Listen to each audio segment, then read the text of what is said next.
Now for Common Ground.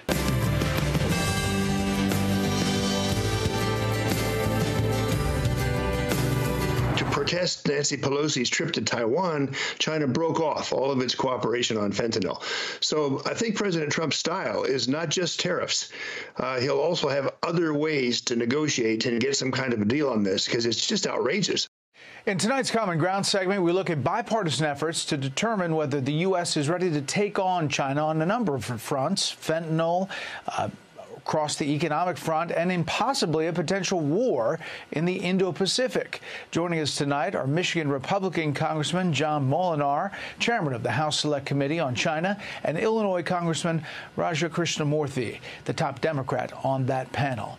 Mr. Chairman, I want to talk first about this possibility of war. Obviously, we want to do, as a country, everything to avoid that. But you all did basically a test, a run-through, a war game simulation in which Chinese forces essentially won.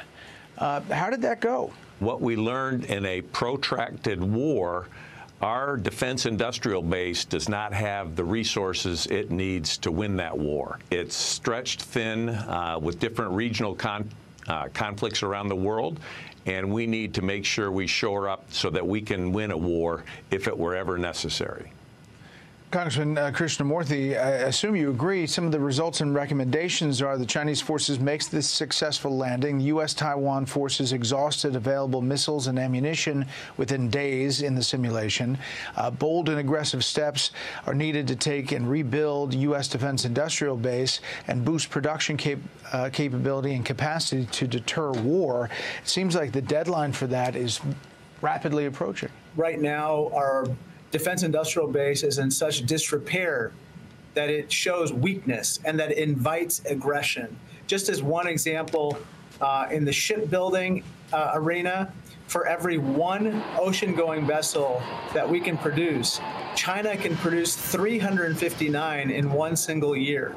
And unfortunately, we have gaps with regard to long-range anti-ship missiles, and we also have gaps in terms of manpower to actually fill the vacancies in our defense industrial base to produce the stuff that we need to deter aggression. Chairman Moolenaar, in mid-October, then former president, now President-elect Trump, sat down with the Wall Street Journal editors, and in that write-up, Mr. Gigot, Paul Gigot, asks how Mr. Trump would persuade Xi Jinping to stand down from a blockade of Taiwan, and he said, "Oh, very easy," the former president says. "I had a very strong relationship with him." And Mr. Gigot says, "Would you use military force against a blockade on Taiwan?"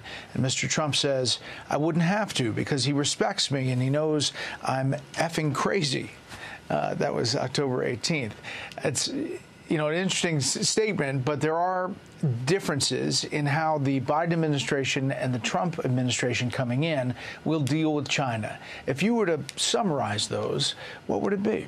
Well, I think peace through strength is something that I've heard President Trump talk about continuously, and I believe President Trump will get them weapons earlier, because if we learned anything from Ukraine, it was that it's better to deter a war because of the strength of the country that's threatened rather than respond afterwards. Congressman Krishnamoorthi, if you look at the Pentagon and the budget that they have been dealing with, the write-ups are really amazing. The Pentagon has failed its 7th audit in a row, but they're saying progress is being made. They're seeing a lot of waste and abuse there. There's a heavy lift here to turn things around. We spent almost $900 billion on defense spending, but unfortunately, we're not getting the biggest bang for our buck. We all know that we've shipped a lot of howitzers, HIMARS, and ATACMS now to Ukraine, but we've run out of the munitions to fire using those systems because our industrial base is stretched too thin.